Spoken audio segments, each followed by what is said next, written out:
Ohio at about 1.75 feet above flood stage today, cresting at 3.25 feet tomorrow around noontime. Louisville's MSD has some big concerns about the rising temperatures. They spent all weekend clearing ice dams and debris from the catch basins. MSD's got 12 pumping stations in operation here by tomorrow. Let's get the forecast right now from Brian Good. Good morning. Good morning, John. You know what? The Ohio River gauges themselves are reporting out to us about once every 90 minutes. And I check the latest look here at your roadways. And Chris, I know some of the roads have been impacted already. Yeah, with the river coming up already, we have River Road shut down. We'll check it all again for you for this Monday, coming up in under 10 minutes. All right, well, happening today, a judge will decide if the case against former U of L basketball player Chris Jones will move forward or not. He's accused of raping and sodomizing 2 women. Wave 3 News reporter Catherine Kington joins us now live from outside the Hall of Justice. So, Catherine, sources say the lead investigator's own history could come into question now? In today's probable cause hearing, the defense could question the lead detective in the case. That is Lieutenant John Tarter with U of L Police. But before that, he was with LMPD for several years. And in 3 rape cases that he was a detective in, they were overturned, one of which cost Louisville almost $4 million in a settlement. So in today's hearing with Chris Jones, Judge Sheila Collins will decide if there is probable cause that the crimes occurred and if the case should go further. Another possibility in today's hearing, the teenager that claims she was at the get-together and the sex acts were consensual could be called to testify. She posted on her Instagram the day after Jones, or the day after Jones was charged. For people saying Chris raped someone, I was there and he didn't. The girl thought it was funny, and I'm going to defend that 100% because I was in the room the whole time. Head up. She has already given her testimony to Jones's defense attorneys. Jones and the other 2 defendants have claimed that they are innocent. They've claimed that from the beginning. So we'll see what happens in this hearing today, John. All right, Catherine, thank you. Now there are 2 other men who are charged with Jones in this case at Cardinaltown. 21-year-old Jalen Tilford and 19-year-old Tyvon Walker, both with no serious criminal history. They're on home incarceration, just like Jones. Attorneys for all 3 men say they are ready to fight the charges. The recent wave of violence and gun-related deaths has Louisville on edge these days. Today, the Metro Council Public Safety Committee will hold a special meeting for a discussion on the spike in Metro Louisville's homicide rate. LMPD's police chief will speak at the meeting about what his team's doing to try to keep the city safe. Since the beginning of the year, there have been 21 homicides in Metro Louisville, compared with 4 through the same time span last year. The meeting is set to start at 1 o'clock in the council chambers. Been 50 years since Bloody Sunday, when thousands of people marched to gain voting rights during the civil rights movement. The peaceful protest that started in Selma, Alabama, turned violent.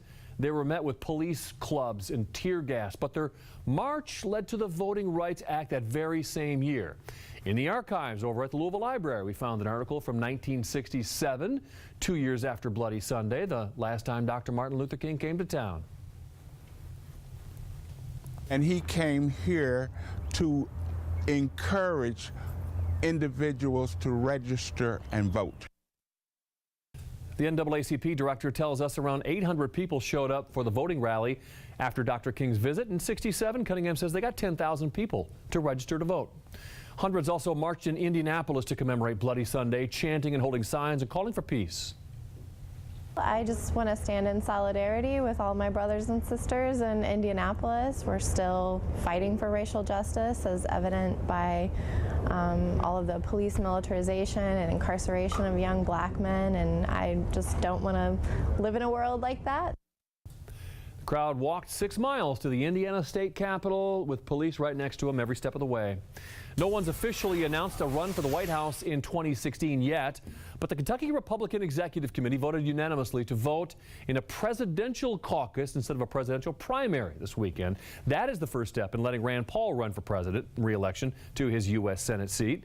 Kentucky law doesn't allow a candidate's name to appear on the ballot twice, so that's a way to get around the problem. Paul's expected to make an official announcement about whether he'll run for president sometime in the next month or so. Nearly 200,000 Indiana residents who purchased health insurance through a federal health exchange could lose their subsidies and their coverage. The battle over the Affordable Care Act is playing out in the Supreme Court right now. Not over the constitutionality of the health care law, but over the technicality, the federal subsidies that are key to the ACA. A decision is expected before summer. If the court rules against the administration, the Affordable Care Act could be whittled down to being used in less than 15 states. Hackers may have stolen personal information from more than 4,000 patients at an Indiana hospital. St. Mary's over in Evansville believes the information was stolen during a cyber attack on hospital employees' email accounts in January. Hackers now have access to patients' names, dates of birth, and social security numbers. Hospital officials now say they're offering free credit reports to those who may have been affected. Happening today, Jefferson County Public Schools will announce a new community-wide reading initiative. The school superintendent and the mayor will lay out their plans at 10 a.m. at the C.B. Young Center. Their program is trying to reach thousands of students in kindergarten through third grade.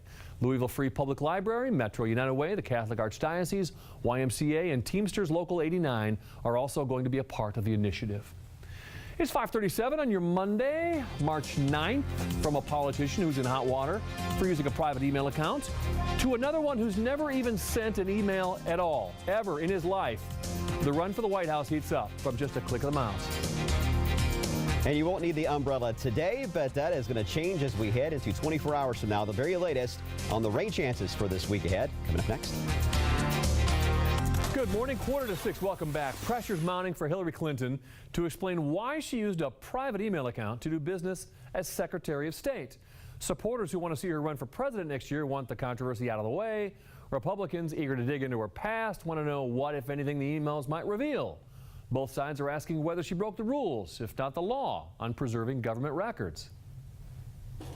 What I would like is for her to come forward and say just what the situation is, because she is the preeminent political figure right now. Hillary Clinton has appeared at a few public events since the news broke, but hasn't spoken out about the issue. Now, Republican Senator Lindsey Graham is one of the lawmakers questioning how she used her email account, but now, after he talked to NBC's Chuck Todd about it, people are questioning how he uses his email account, or rather, how he doesn't use it. I don't email you. No, you can have every email I've ever sent. I've never sent one. So I don't know what that makes me, but it may. But really, this is big in this regard. He said, I've never sent one, not even one in his life. Graham's also considering a run as a Republican candidate for president. Senator Graham may not be the only one who needs to catch up with technology. The nation's top spy agency says the 67-year-old CIA must be brought up to speed to handle complex modern security threats. The agency's director will lead a major overhaul of the program, including reassigning thousands of undercover spies and intelligence experts into new departments. The CIA will also establish a new digital division to oversee all of the cyber operations. Happening now, Missouri Governor Jay Nixon's calling for help to restore trust in their legal system. The U.S. Department of Justice released a scathing report detailing racial discrimination in the Ferguson Police Department and the area's courts. The report finds some Ferguson police officers appear to see some residents, especially those who live in Ferguson's African-American neighborhoods, less as constituents to be protected than as potential offenders and sources of revenue.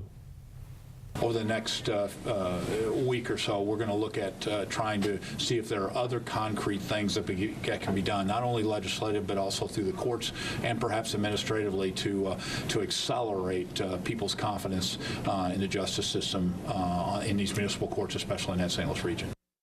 Nixon says a step forward would be to eliminate the profit motive for local governments. Republican Senator Eric Schmidt has a proposed bill that he says would do just that by decreasing the percentage of money that municipalities can take from traffic fines. Meanwhile, Wisconsin authorities want to avoid the massive violent protests that we saw in Ferguson as they try to keep the state capitol calm in the wake of a deadly police shooting over the weekend. A Madison police officer shot and killed Tony Robinson Friday night, a 19-year-old black man with no weapon. Madison's police chief says Robinson assaulted Officer Matt Kenny, but acknowledged the teen was unarmed when he was shot. I mean to make this a very public show of our remorse and contrition for his loss. 19 years old is too young. The chief met with Robinson's grandparents over the weekend to convey his condolences in person. Kenny is now on leave as the State Department of Criminal Investigation probes into the case. Columbus Police and the Ohio State University Department of Public Safety released video from the riots the night that they won the college national championship football game, showing police using mace and pepper spray to clear the streets. Hundreds of students also tried to force their way into Ohio Stadium. They were pepper sprayed. A police action report says that the communication should have been better that night. In another report, police admitted they were unaware of a viewing party at the Ohio Union where hundreds of students later poured out onto the streets. All right, all the talk around here is on the flooding. Here's a nice live look downtown. Look at that. It looks like a walk-in baptistry there, just right down the steps. The water is rising this morning. When I got off on the 3rd Street ramp, couldn't go right on River Road. So here we go. It's that time of year. Get the barricades out and the pumping stations going. Yeah, it's been a good 4 years since we've had to deal with this downtown. These are the steps, by the way, when you step off and you walk out. You can't see this, but over here to the right is where the benches are that you've been sitting down at and watching the view of the harbors from across. But the benches are bench gone. now, the stairway. They're all underwater at this point. So we'll keep an eye on this. Again, this is not forecast to be as bad as 2011. In 2011, our crest was over 31 feet. Right now, the forecast crest is 26.2, which would take place tomorrow. We'll have another update with the latest conditions for your Monday coming up here right at 6 o'clock. All right, as hard times hit in Indianatown, parents show their students how to keep getting back up. The recession has taken its toll in Hartford City. Enrollment at Blackford High School's dipped from nearly 1,200 in 1970 to less than half that this year. The struggle to keep students in town is playing out on the basketball court, where this year's team is now 0-23. Our county is having a rough time now. You know, jobs leaving, and that kind of stuff. People losing their homes, and you know, what does it hurt to get behind your school, encourage your kids, show them that we're here no matter what happens. If you win or lose, we're still going to be there. All of us, we're more than just like a team. We're like a family together, and we really work together. We play together, and no one's quit, no matter how bad it's been, and we just play like it's the start of the season every game. Some games they only score 8 or 11 points total. This team's the first in school history to go an entire season without a win. The battle over the team named Redskins back in the spotlight again. This time, though, we're not talking about the Washington Redskins. We're talking about a high school lacrosse team in New York. The Akron Tigers canceled an upcoming game against the Lancaster Redskins. The Tigers, which went 15-3 last year, mostly made up of Native American players. They call the term derogatory. We made our decision. Other schools will make their decision, and we respect the decisions they make, and we hope they respect the decision that we made.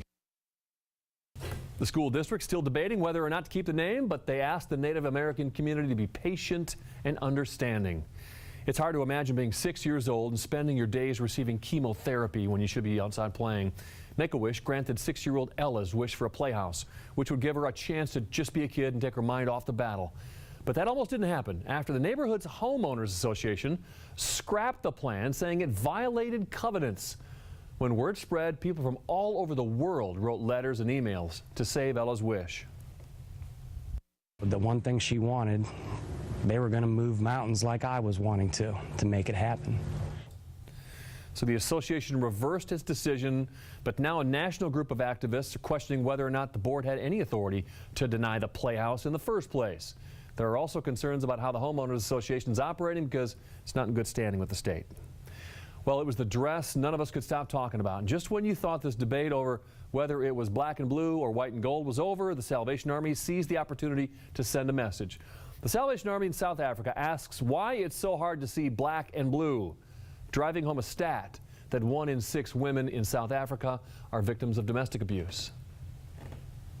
We all enjoyed the idea that we could look at this dress and see different things, but I think to look at it again with new eyes and see this image that depicts somebody who is suffering domestic violence has the power to really reach people that otherwise wouldn't take notice of this message. The Salvation Army wasn't the only organization trying to capitalize on the buzz. Others jumped on it with varying success as well. Swiss solar-powered plane took off from Abu Dhabi earlier this morning, marking the start of the first attempt to fly around the world without a drop of fuel. The airplane is made of a lightweight carbon fiber frame. It'll produce 0 carbon emissions on its journey. The pilots say they want to create awareness about replacing old polluting technologies with clean, efficient technologies. This flight was 12 years in the making. Wow. It's about 6 o'clock on your Monday. Keeping an eye on whether the Chris Jones rape and sodomy case moves forward as new details emerge surrounding the investigation. Waters are on the rise, so are concerns of flooding. You're looking live downtown, Waterfront Park, River Road. Water's coming up. A couple of spots you can now no longer navigate. We'll tell you about that as sunrise rolls on your Monday morning.